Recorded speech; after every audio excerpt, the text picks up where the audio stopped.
ان اللہ وملائکتہ یصلون علی النبی یا ایھا الذین آمنوا صلوا علیہ وسلموا تسلیما اللہم صل علی سیدنا ومولانا محمد وعلی آل سیدنا ومولانا محمد وبارک وسلم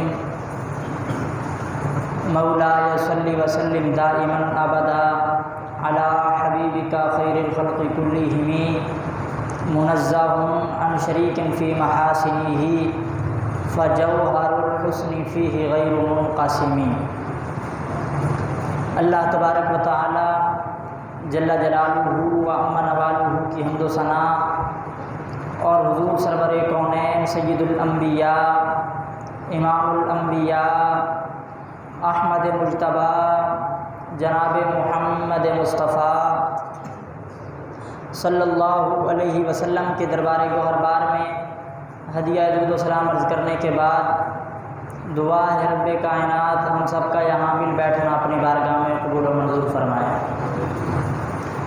آج کے جمعہ المبارک کے موقع پر نماز کے حوالے سے چند باتیں عرض کروں گا۔ دعا ہے رب کائنات مجھے حق اور سچ عرض کرنے کی توفیق عطا فرمائے۔ حاضرین محترم، حضور علیہ السلام آپ کو جب معراج کروائی گئی تو اللہ رب العزت نے اس وقت 50 نمازیں عطا فرمائیں اور پھر 50 سے 5 نمازیں ہو گئیں اور حضور علیہ السلام 5 نمازیں لے کر اپنی امت میں تشریف لائے اور حضور علیہ السلام نے فرمایا الصلاۃ معراج المؤمنین کہ لامکان پر جا کر سر کی آنکھوں سے رب کا دیدار کرنا یہ میری معراج ہے اور نماز پڑھنا یہ میرے غلاموں کی معراج ہے۔ الصلاۃ معراج المؤمنین کہ نماز یہ ایمان والوں کی معراج ہے۔ اب ابتداً 50 نمازیں حضور علیہ السلام کو عطا کی گئیں اور پھر 50 سے 5 نمازیں رہ گئیں، تو حضور علیہ السلام کیونکہ آپ ثواب کے زیادہ خواہش مند تھے تو اگر نمازیں 50 ہوں تو یقیناً ثواب بھی 50 نمازوں کا ملے گا۔ جب نمازیں 5 ہو گئیں تو اب ثواب بھی 5 نمازوں کا، تو حضور علیہ السلام کے خاطر اقدس میں یہ خیال آیا کہ نمازیں 50 ہوتی تو امت ثواب بھی زیادہ حاصل کرتی، اب نمازیں کم ہیں تو ثواب بھی کم ملے گا۔ تو جب حضور کے خاطر اقدس میں یہ خیال آیا تو رب کائنات نے یہ پیغام عطا فرمایا کہ محبوب ہم نے نمازیں کم کی ہیں لیکن ثواب کم نہیں کیا، آپ کے غلام 5 نمازیں پڑھیں گے لیکن ثواب انہیں ہم 50 نمازوں کا عطا فرمائیں گے۔ آج بندہ مومن 5 نمازیں پڑھتا ہے لیکن اللہ رب العزت ثواب 50 نمازوں کا عطا فرماتا ہے۔ حضور علیہ السلام نے فرمایا الصلاۃ معراج المؤمنین نماز ایمان والوں کی معراج ہے۔ کہیں فرمایا کہ نماز یہ دین کا ستون ہے۔ اور پھر جہاں بھی نماز کی فضیلت کی حدیثیں اللہ رب العزت نے ذکر فرمائی ہیں وہاں وضو کا بھی ضرور ذکر فرمایا گیا کہ اچھے طریقے سے وضو کرنا چاہیے، کامل طریقے سے وضو کرنا چاہیے، بلکہ حدیث پاک میں آتا ہے کہ جو شخص کامل طریقے پر وضو کرے، اچھے طریقے سے وضو کرے اور پھر وضو کرنے کے بعد نماز کو خشوع اور خضوع کے ساتھ ادا کرتا ہے، تمام نماز کے ارکان کو اچھے طریقے سے ادا کرتا ہے، تو جب بندہ نماز سے فارغ ہوتا ہے اور نماز آسمان کی طرف بلند ہوتی ہے تو نماز رب کی بارگاہ میں عرض کرتی ہے مالک و مولا جس طرح اس بندے نے میری حفاظت کی ہے تو بھی اس بندے کی حفاظت فرما۔ تو نماز بندے کے لیے حفاظت کی دعا کرتی ہے۔ جب بندہ نماز کی حفاظت کرتا ہے، اہتمام کے ساتھ نماز پڑھتا ہے، اچھے طریقے سے وضو کرتا ہے۔ ایک روایت میں حضور علیہ السلام نے ارشاد فرمایا کہ جب بندہ اچھے طریقے پر وضو کرتا ہے اور گھر سے نماز کے لیے نکلتا ہے اور پھر مسجد میں آ کر جتنی دیر تک نماز کا انتظار کرتا رہتا ہے اس کا انتظار بھی ضائع نہیں جاتا، بلکہ جتنی دیر تک وہ انتظار کرتا رہتا ہے وہ لمحہ بھی نماز ہی شمار کیا جاتا ہے۔ جب تک بندہ نماز کے انتظار میں بیٹھا ہوا ہے تو یہ لمحہ بھی اس کے لیے نماز ہی شمار کیا جاتا ہے، لیکن شرط یہ ہے کہ وہ اچھے طریقے سے کامل طریقے سے وضو کر کے آیا ہو۔ تو وضو جو ہے یہ نماز کے لیے ضروری ہے، لہذا وضو ہمیشہ احتیاط کے ساتھ اور بڑے اہتمام کے ساتھ کرنا چاہیے۔ یہاں ایک روایت عرض کرنا چاہوں گا حضرت عثمان غنی رضی اللہ تعالیٰ عنہ کے حوالے سے۔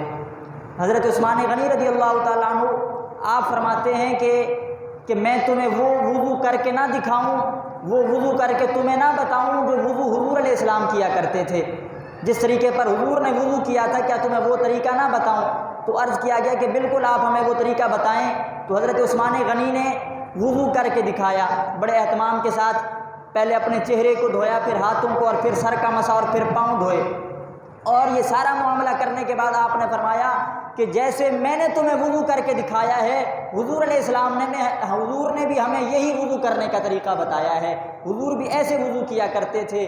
اور پھر یہ سارا معاملہ کرنے کے بعد حضرت عثمان غنی مسکرائے، حضرت عثمان غنی مسکرائے تو آپ سے پوچھا گیا، اے عثمان غنی یہ مسکرانے کا سبب کیا ہے؟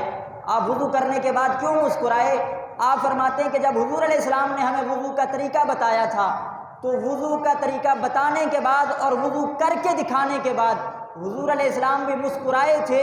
میں مسکرایا اس لیے ہوں تاکہ حضور کی اس ادا پر بھی عمل ہو جائے، میں اس لیے مسکرایا ہوں کہ حضور کی اداؤں پر عمل ہو جائے۔ تو یہ صحابہ کرام کا طریقہ تھا کہ وہ حضور علیہ السلام کی اداؤں کے مطابق چلتے تھے، وضو کیا تو وہ بھی حضور کے طریقے کے مطابق، اور وضو کے بعد والا معاملہ فرمایا تو حضور کے طریقے کے مطابق۔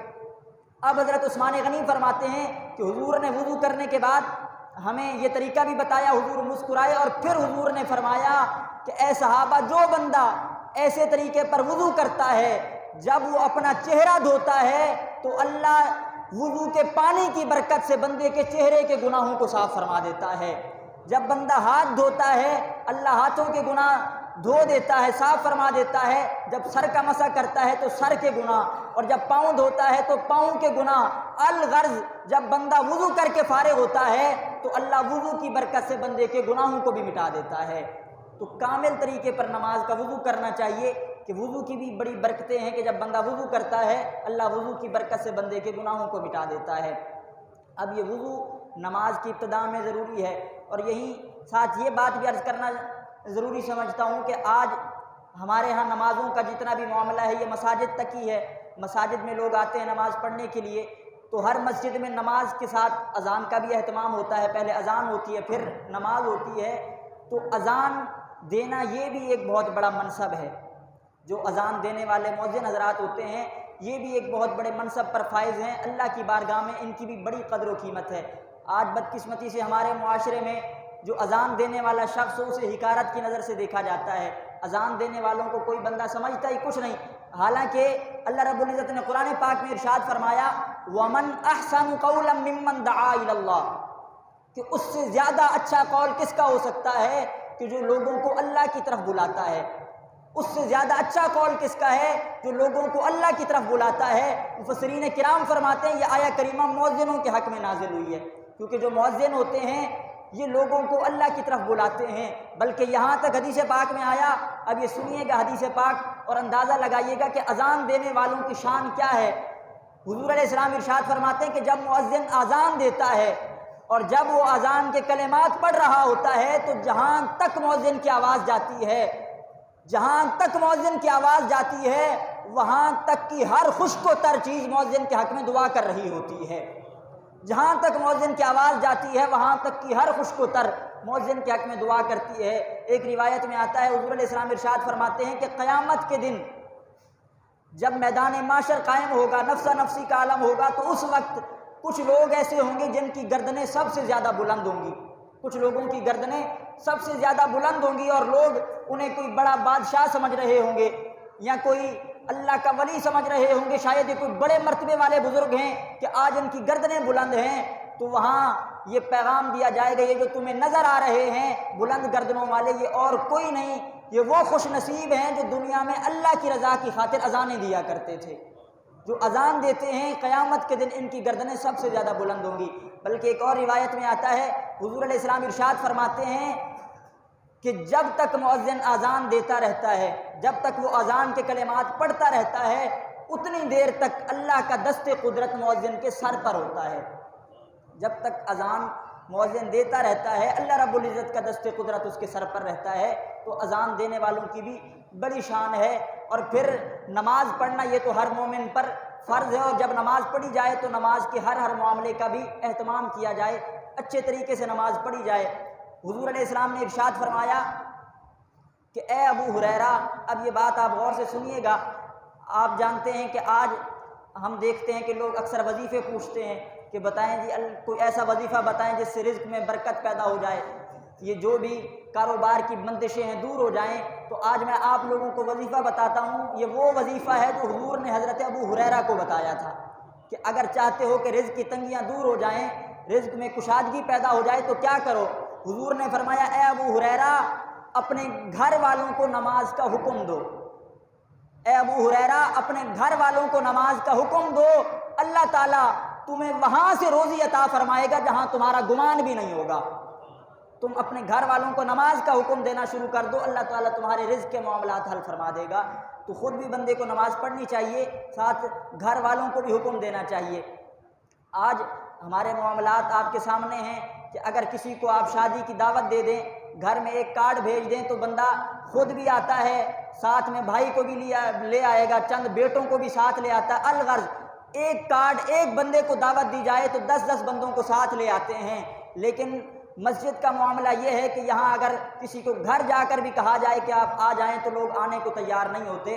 تو حق بنتا ہے کہ جس طرح ہم دنیا داروں کی دعوت پر اپنے ساتھ اپنے گھر والوں کو لے کر جاتے ہیں، بچوں کو لے کر جاتے ہیں، ایسی جب نماز کا وقت ہو بندہ خود بھی مسجد میں آئے، ساتھ اپنے بچوں کو بھی نماز پڑھنے کے لیے لے کر آئے۔ تو اللہ رب العزت اس معاملات سے ہماری جو رزق کی تنگیاں ہیں یہ بھی دور فرما دے گا۔ جب بندہ گھر والوں کو نماز کا حکم دیتا ہے تو اللہ تعالیٰ رزق کے معاملات آسان کر دیتا ہے۔ اور پھر جب نماز پڑھی جاتی ہے تو اس کے تمام معاملات کو اہتمام سے ادا کریں، تمام ارکان کو طریقے سے ادا کریں۔ حضور علیہ السلام ارشاد فرماتے ہیں کہ میری امت میں 2 شخص نماز ساتھ پڑھ رہے ہوتے ہیں، ایک ساتھ رکوع بھی کرتے ہیں، ایک ساتھ سجدہ بھی کرتے ہیں، لیکن ایک ساتھ نماز پڑھنے کے باوجود دونوں کی نمازوں کے درمیان اتنا فرق ہوتا ہے جتنا زمین و آسمان کے درمیان فرق ہے، اتنا فاصلہ ہوتا ہے جتنا زمین و آسمان کے درمیان فاصلہ ہے۔ وجہ کیا ہے؟ حالانکہ نماز تو ساتھ پڑھ رہے ہیں، ایک ساتھ رکوع کر رہے ہیں، ایک ساتھ جو ہے سجود کر رہے ہیں، پھر نمازوں میں اتنا فاصلہ کس لیے ہے؟ حضور علیہ السلام نے فرمایا وجہ یہ ہے کہ ایک بندہ وہ خشوع سے نماز پڑھ رہا ہوتا ہے، دوسرا خشوع سے نہیں پڑھ رہا ہوتا۔ لہٰذا جب نماز پڑھی جائے تو خشوع کے ساتھ نماز پڑھی جائے۔ آج ہمارے معاملات ایسے ہیں کہ ہم دیکھتے ہیں جب ہم نماز پڑھ رہے ہوتے ہیں، یا اکثر حضرات جب نماز پڑھتے ہیں تو جب رکوع اور سجود کا معاملہ آتا ہے تو اولاً ہماری پشت جو ہے وہ درست نہیں ہوتی۔ رکوع اور سجود کے اندر پشت سیدھی ہونی چاہیے، اکثر حضرات ایسے ہوتے ہیں جن کی پشت سیدھی نہیں ہوتی۔ اور پھر کچھ حضرات ایسے ہوتے ہیں جو نماز پڑھ رہے ہوتے ہیں، کبھی ادھر دیکھ رہے ہوتے ہیں، کبھی ادھر، کبھی چہرہ اس طرف پھیر رہے ہوتے ہیں، کبھی چہرہ اس طرف پھیرا جا رہا ہوتا ہے۔ اور کبھی حضرات ہم دیکھتے ہیں کچھ ایسے ہوتے ہیں کہ جو دوران نماز اپنی داڑھی سے کھیل رہے ہیں، کوئی کپڑوں سے کھیل رہے ہیں۔ الغرض نماز تو پڑھتے ہیں لیکن خشوع موجود نہیں ہوتا۔ اور یہ جتنی میں نے آپ کے سامنے چیزیں عرض کی ہیں، ہر ایک پر حضور کی حدیث موجود ہے۔ حضور علیہ السلام نے ارشاد فرمایا کہ وہ شخص جو دوران نماز رکوع اور سجود کرتے ہوئے اپنی پشت سیدھی نہیں رکھتا، قیامت کے دن اللہ ایسے شخص پر نظر رحمت بھی نہیں فرمائے گا۔ جو آج نماز کے دوران اپنی پشت سیدھی نہیں رکھتا، اللہ اس پر نظر رحمت نہیں فرمائے گا۔ لہٰذا ہمیں چاہیے جب نماز پڑھیں تو پورے احتیاط کے ساتھ نماز پڑھیں، تمام معاملات کو، تمام ارکان کو طریقے سے ادا کریں۔ پھر حضور علیہ السلام نے ارشاد فرمایا کہ وہ شخص جو نماز پڑھتے ہوئے ادھر ادھر دیکھ رہا ہوتا ہے، یہ اب غور سے بات سنیے گا کہ جب بندہ نماز پڑھ رہا ہو اور دوران نماز کبھی اس کا چہرہ اس طرف جائے، کبھی اس طرف جائے، کبھی توجہ ادھر جائے، کبھی ادھر جائے، تو حضور علیہ السلام نے ارشاد فرمایا وہ شخص جو نماز میں ادھر ادھر دیکھتا ہے یہ اس بات سے کیوں نہیں ڈرتا کہ کہیں اللہ اس کا چہرہ گدھے کے چہرے سے نہ تبدیل فرما دے؟ یہ ڈرتا کیوں نہیں ہے کہ کہیں ایسا نہ ہو کہ یہ چہرہ ادھر پھیرے اور ادھر پھرنے سے پہلے اللہ اس کے چہرے کو ہی تبدیل فرما دے؟ تو احتیاط کرنی چاہیے۔ جب بندہ نماز پڑھے تو اسے یہ خیال رکھنا چاہیے کہ وہ کسی عام بارگاہ میں نہیں، رب کائنات کی بارگاہ میں حاضر ہے۔ جب یہ خیال ہوگا تو پھر نماز کے اندر اہتمام ہوگا، خشوع و خضوع ہوگا۔ بلکہ ایک روایت میں آتا ہے کہ حضور علیہ السلام نے ایک شخص کو دیکھا کہ جو نماز کے دوران اپنی داڑھی سے کھیل رہا تھا، دوران نماز اپنی داڑھی سے کھیل رہا تھا۔ تو حضور علیہ السلام نے جب اسے دیکھا تو فرمایا اگر اس کے دل میں خشوع ہوتا تو اس کے بدن پر بھی نظر آتا، اگر دل میں خشوع ہوتا تو بدن پر بھی ظاہر ہوتا۔ کوئی کہہ سکتا ہے جی نہیں حضرت ویسے کپڑوں سے کھیلتے رہتے ہیں، داڑھی سے کھیلتے رہتے ہیں، لیکن اندر سے جو ہے بڑا خشوع ہے، اندر سے بڑے خضوع کے ساتھ نماز پڑھتے ہیں، توجہ اللہ کی طرف ہوتی ہے، بس ویسے ہاتھوں سے حرکت کرتے رہتے ہیں۔ تو نہیں، حضور نے فرمایا کہ جس کے دل میں خشوع ہوتا ہے پھر بدن پر بھی خشوع ظاہر ہوتا ہے۔ لیکن آج حالت یہ ہے کہ نماز پڑھتے ہوئے بھی ہماری توجہ جو ہے وہ درست نہیں ہوتی۔ میں نے ابتداءً حدیث عرض کی ہے کہ جب بندہ اہتمام سے نماز پڑھتا ہے تو نماز رب کی بارگاہ میں عرض کرتی ہے مالک جس طرح اس نے میری حفاظت کی ہے تو بھی بندے کی حفاظت فرما۔ اور جب بندہ اہتمام سے نماز نہیں پڑھتا تو پھر نماز رب کائنات کی بارگاہ میں عرض کرتی ہے اے مالک و مولا جیسے اس بندے نے مجھے خراب کیا ہے تو بھی اسے تباہ فرما، اس نے میرا خیال نہیں کیا، اے مالک تو بھی اس کا خیال نہ فرما۔ تو جب بندہ نماز پڑھے تو بڑے اہتمام کے ساتھ نماز پڑھے۔ حضور علیہ السلام کے حوالے سے جناب سیدہ عائشہ صدیقہ فرماتی ہیں کہ جب حضور علیہ السلام نماز کے لیے حاضر ہوتے، نماز کا وقت ہوتا تو حضور کی کیفیت کیا ہوتی؟ میں نے پہلے بھی عرض کیا ہے کہ انبیاء کا ہر کام تعلیم امت کے لیے ہوتا ہے۔ حضور نے ہمیں تربیت عطا فرمائی ہے کہ جب نماز کا وقت ہو جائے، جب تم نماز کے لیے حاضر ہو تو تمہاری کیفیت کیا ہو۔ جناب سیدہ عائشہ صدیقہ رضی اللہ تعالیٰ عنہ آپ فرماتی ہیں کہ ہم حضور سے گفتگو کر رہے ہوتے، حضور علیہ السلام ہم سے گفتگو کر رہے ہوتے اور اتنے میں نماز کا وقت ہو جاتا تو حضور علیہ السلام اللہ کی عظمت و جلالت میں اس طرح مشغول ہو جاتے، ہمیں ایسے معلوم ہوتا جیسے حضور ہمیں پہچانتے ہی نہیں۔ حضور علیہ السلام ایسے مشغول ہو جاتے ہمیں معلوم ہوتا ہمیں پہچانتے ہی نہیں، بالکل مخلوق سے کٹ جاتے اور اللہ کی طرف متوجہ ہو جایا کرتے تھے۔ اس اہتمام کے ساتھ حضور علیہ السلام نماز پڑھا کرتے۔ اور جناب ابراہیم خلیل اللہ علیہ السلام، جناب حضرت ابراہیم جن کو اللہ نے اپنا خلیل بنایا، اب ان کی شان کس قدر بلند ہے، لیکن حضرت ابراہیم علیہ السلام جب نماز کے لیے حاضر ہوا کرتے، اسے امام غزالی نے اپنی کتاب میں نقل فرمایا کہ جب حضرت ابراہیم نماز کے لیے کھڑے ہوا کرتے تھے تو آپ کی کیفیت یہ ہوتی تھی کہ آپ کے دل کی دھڑکن 2 میل کی مسافت سے بھی بندہ سن سکتا تھا۔ اس قدر جو ہے آپ رب کے سامنے خشوع سے حاضر ہوا کرتے کہ آپ کے دل کی دھڑکن ایسے تیز ہو جاتی کہ 2 میل کے فاصلے پر بھی اگر کوئی بندہ ہوتا تو آپ کے دل کی دھڑکن کو سن لیا کرتا تھا۔ اس قدر اہتمام کے ساتھ نماز پڑھتے۔ حضرت امام زین العابدین رضی اللہ تعالیٰ عنہ آپ کے حوالے سے آتا ہے کہ حضرت امام زین العابدین آپ نماز پڑھ رہے تھے، خیمے کے قریب کہیں آگ لگ گئی، جب آگ لگی تو لوگ جو ہے وہ آگ کو بجھانے میں مصروف ہو گئے اور شور شرابہ شروع ہو گیا، ہر بندہ کوئی پانی لا رہا ہے، کوئی آگ بجھا رہا ہے، کوئی کس کام میں مصروف ہے۔ اس قدر شور ہوا لیکن امام زین العابدین کو خبر تک نہ ہوئی، آپ نماز پڑھ رہے ہیں آپ کو کوئی خبر نہ ہوئی۔ جب نماز سے فراغت ہوئی تو لوگوں نے آ کر بتایا حضرت یہاں تو آگ لگ گئی تھی، اتنا معاملہ خراب ہو چکا تھا، ہم آگ بجھانے میں مصروف تھے، آپ کو خبر نہیں ہوئی۔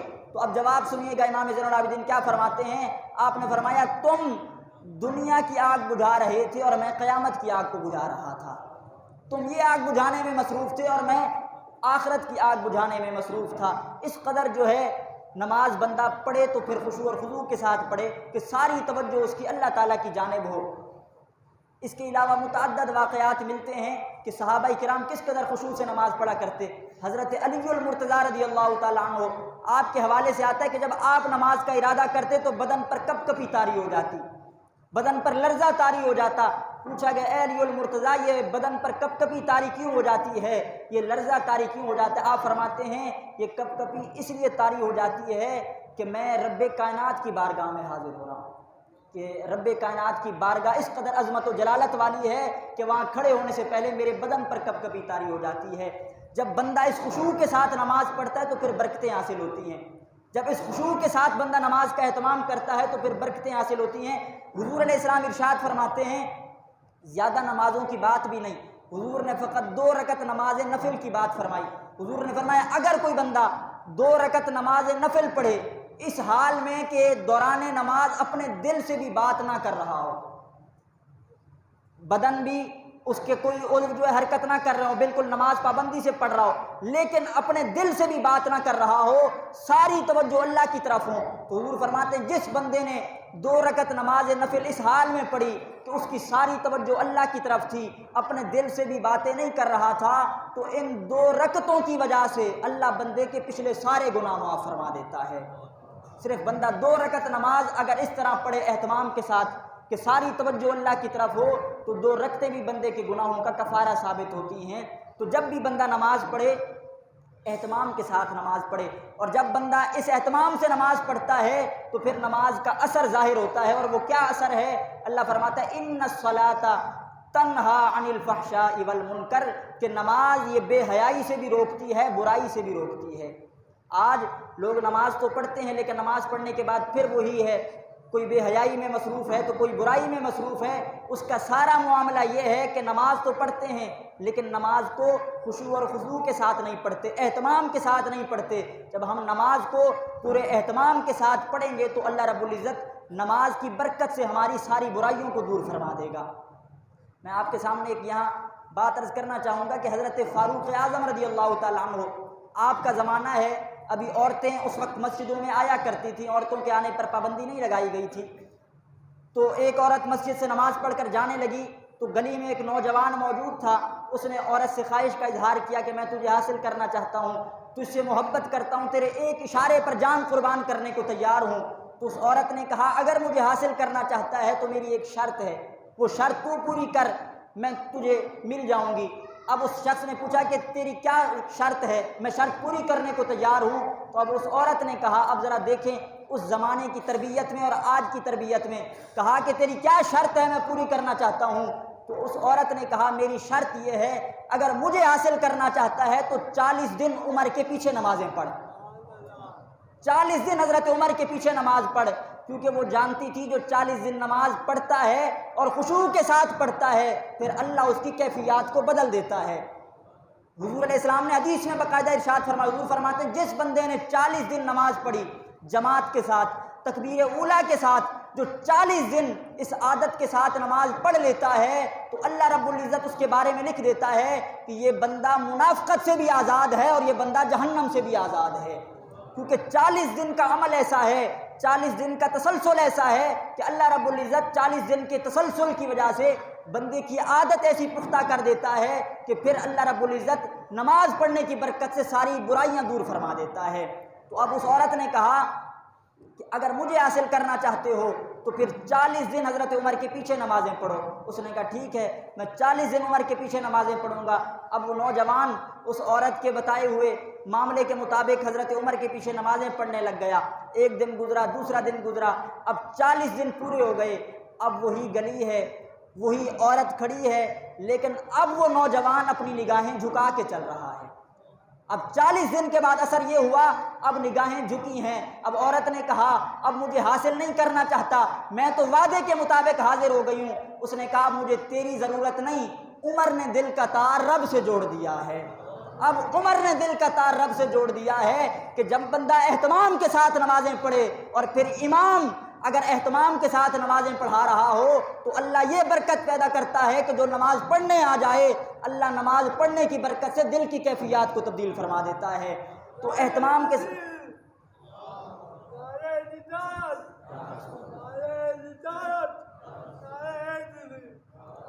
تو جب بندہ اہتمام کے ساتھ نماز پڑھتا ہے تو اللہ رب العزت نماز کی برکتیں بھی پھر ظاہر فرماتا ہے۔ ایک روایت میرے ذہن میں آئی، اسے امام غزالی نے مکاشفۃ القلوب میں ذکر فرمایا۔ امام غزالی فرماتے ہیں کہ حضور علیہ السلام نے نماز پڑھائی اور نماز پڑھانے کے بعد ایک صحابی جنہوں نے حضور کے پیچھے نماز پڑھی تھی کھڑے ہو جاتے ہیں، عرض کرتے ہیں یا رسول اللہ میں نے گناہ کیا ہے، مجھ پر حد جاری فرمائیں۔ حد جاری فرمانے کا مطلب ہے مجھے سزا عطا فرمائیں، جس طرح کہ اگر کوئی چوری کر لے تو اس کی حد کیا ہے کہ ہاتھ کاٹا جائے، الغرض اسلامی جو بھی سزائیں ہیں۔ اب حضور علیہ السلام نماز سے فارغ ہوئے، انہوں نے حضور کے پیچھے نماز پڑھی، نماز کے فوراً بعد کھڑے ہو جاتے ہیں، عرض کرتے ہیں یا رسول اللہ میں نے جرم کیا ہے، گناہ کیا ہے، حد جاری فرمائیں۔ تو حضور علیہ السلام خاموش رہے۔ اس نے پھر عرض کی یا رسول اللہ میں نے گناہ کیا ہے، جرم کیا ہے، حد جاری فرمائیں۔ حضور علیہ السلام خاموش رہے۔ اب تیسری بار وہ بندہ کھڑا ہوا، عرض کرتے یا رسول اللہ میں نے گناہ کیا ہے، جرم کیا ہے، حد جاری فرمائیں۔ اب جملہ سنیے گا، حضور کے پیچھے نماز پڑھ چکے تھے، عرض کرتے ہیں رسول اللہ میں نے جرم کیا ہے، حد جاری فرمائیں۔ تو حضور نے اب تیسری بار فرمایا کیا تو نے ہمارے پیچھے نماز نہیں پڑھی؟ کیا ہمارے پیچھے نماز نہیں پڑھی؟ اس نے کہا یا رسول اللہ میں نے آپ کے پیچھے نماز پڑھی ہے۔ حضور نے فرمایا ہماری اقتدا میں نماز پڑھنے کی وجہ سے اللہ نے تیرے گناہوں کو معاف فرما دیا ہے۔ تو نے ہماری اقتدا میں نماز پڑھ لی ہے، اللہ نے نماز پڑھنے کی برکت سے تیرے گناہوں کو معاف فرما دیا ہے۔ کہ جب بندہ نماز پڑھتا ہے، نماز پڑھنے والا بھی خشوع و خضوع کا خیال رکھے اور امام بھی خشوع و خضوع کا خیال رکھے تو پھر اللہ اثرات مرتب کرتا ہے، پھر بندے کی برائیاں دور ہو جاتی ہیں۔ اور پھر کیا معاملہ ہوتا ہے؟ حضور علیہ السلام نے صحابہ سے فرمایا اے صحابہ یہ بتاؤ، اگر تم میں سے کسی شخص کے گھر کے سامنے نہر جاری ہو اور وہ اس نہر میں 5 مرتبہ غسل کرتا ہو ایک دن میں، تو کیا اس کے بدن پر میل باقی رہے گی؟ تو صحابہ عرض کرتے ہیں یا رسول اللہ، جس کے گھر کے سامنے نہر ہو اور وہ دن میں 5 مرتبہ اس میں غسل کرتا ہو تو میل کا تو سوال ہی باقی نہیں رہتا، میل کہاں اس کے بدن پر باقی رہے گی؟ حضور نے فرمایا کہ بلا تمثیل و بلا تشبیہ، جو بندہ مومن پابندی کے ساتھ دن میں 5 نمازیں ادا کرتا ہے، اللہ اس کے بدن پر گناہ بھی باقی نہیں رہنے دیتا۔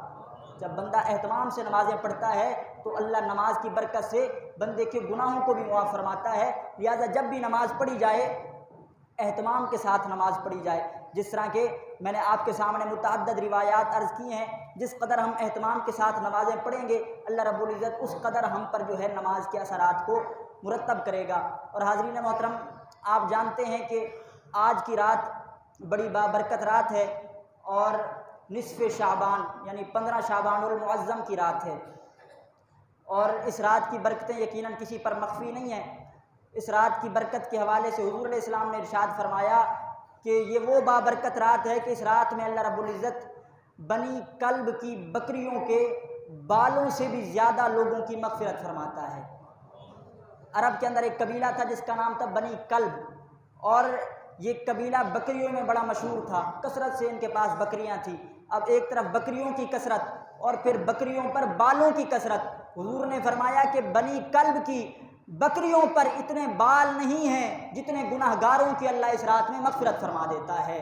تو یہ وہ بابرکت رات ہے کہ اس رات کے اندر اللہ رب العزت گناہ گاروں کی بخشش فرماتا ہے، اور بلکہ یہ وہ بابرکت رات ہے کہ جس رات میں اللہ کی رحمت صدائیں دیتی ہے، حل من مستغفر، ہے کوئی مجھ سے معافی مانگنے والا، ہے کوئی مجھ سے رزق مانگنے والا۔ تو یہ وہ رات ہے کہ بندے کے مانگنے میں تو کوتاہی ہو سکتی ہے، رب کے عطا کرنے میں کوئی کمی نہیں ہوتی، تو لہٰذا یہ رب سے مانگنے والی رات ہے۔ تو اس رات کے اندر انشاءاللہ العزیز آج اہتمام کیا جائے گا محفل کا بھی، تو آپ جتنے حضرات یہاں موجود ہیں تو آپ ضرور کوشش کر کے آج نماز مغرب یہاں ادا کریں گے۔ انشاءاللہ نماز مغرب کے فوراً بعد جو ہے مختصر سے درس قرآن ہوگا، جس طرح ہمارا روزانہ مغرب کے بعد معمول کے مطابق ہوتا ہے، اور پھر درس قرآن کے بعد 6 نوافل ادا کیے جائیں گے، سورہ یاسین کی تلاوت، اور پھر اس کے بعد انشاءاللہ نماز عشاء کا وقت ہو جائے گا، نماز عشاء ادا کریں گے، اور نماز عشاء کے بعد جو ہے انشاءاللہ سورہ ملک کی تلاوت، اور سورہ ملک کے بعد انشاءاللہ چند نعتیں ہوں گی، اور اس کے بعد انشاءاللہ اللہ تعالیٰ کی رحمت الہی کے موضوع پر جو ہے مختصر سا خطاب ہوگا۔ تو آپ ضرور تشریف لائیں انشاءاللہ۔ جماعت عشاء کی بھی جب ہم نماز جماعت کے ساتھ پڑھیں گے، فجر کی پڑھیں گے، تو اس کی بھی بڑی برکتیں ہیں۔ غالباً حضرت عثمان غنی رضی اللہ تعالیٰ عنہ آپ راوی ہیں، آپ فرماتے ہیں کہ حضور علیہ السلام نے ارشاد فرمایا کہ جو بندہ عشاء کی نماز جماعت کے ساتھ پڑھے، عشاء کی نماز جماعت کے ساتھ پڑھے اور پھر سو جائے، تو اللہ ایسے شخص کے لیے آدھی رات عبادت کا ثواب لکھ دیتا ہے۔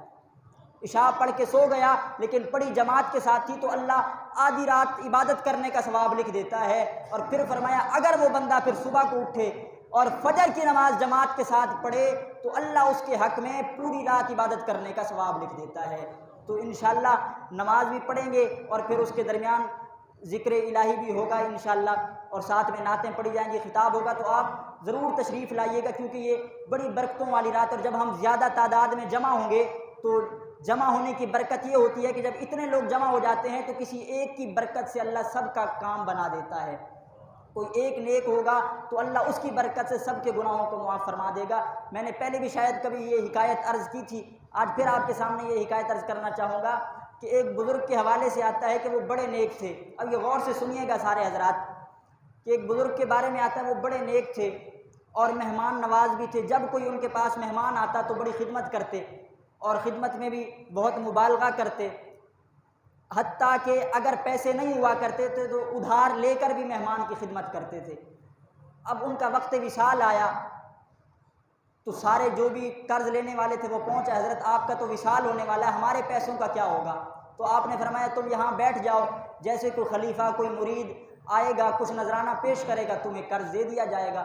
اب وہ سارے وہاں بیٹھ گئے، صبح سے دوپہر ہو گئی لیکن کوئی پیسے دینے والا نہیں آیا۔ اب اتنے میں گلی سے ایک بچہ جو ہے وہ پتیسے بیچ رہا تھا۔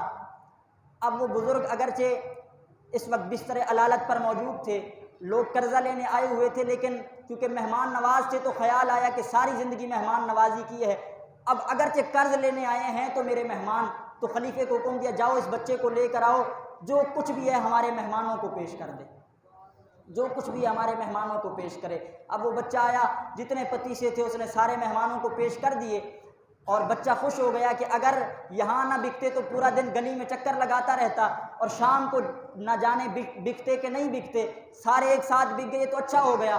اب اس نے کہا حضرت پیسے عطا فرمائیں۔ اب وہ بزرگ فرمانے لگے یہ سارے بھی قرض لینے آئے ہیں، تم بھی ان کے ساتھ بیٹھ جاؤ، جب انہیں ملے گا تو تمہیں بھی دے دیں گے، جب انہیں ابھی نہیں مل رہا تو ہم تمہیں کیسے دیں، تم بیٹھ جاؤ، جب انہیں دینا ہوگا تمہیں بھی دے دیں گے۔ اب وہ بچہ تھا وہ فوراً کھڑا، اس نے کہا حضرت میرے گھر کا معاملہ ہے، میں نے گھر پیسے لے کر جانے، عطا کریں۔ اب آپ نے فرمایا بیٹھ جاؤ ابھی مل جائیں گے۔ تھوڑی دیر گزری، بچہ پھر کھڑا ہو گیا، اس نے کہا حضرت میرے گھر کا معاملہ عطا فرمائیں۔ آپ نے فرمایا بیٹھ جاؤ۔ تھوڑی دیر گزری، کیونکہ بچہ تھا رونے لگ گیا، اور جیسے ہی بچے نے رونا شروع کیا ایک خلیفہ آیا، اس نے حضرت کو نذرانہ پیش کیا، آپ نے فوراً سب کا قرض ادا کیا، بچے کو پیسے دیے۔